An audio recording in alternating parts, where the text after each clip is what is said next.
My name is Abhinab. Okay, so good morning everyone. Today is the last surgery of the year. So my hair transplant was 6 months ago. So I had it at the end of December and now it's around the end of June.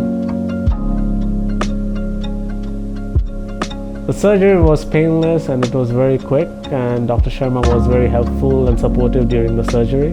Were the nurses mean? No, the nurses were good. Yeah, they're very caring. So slow but subtle, you can see the hair growth as every month.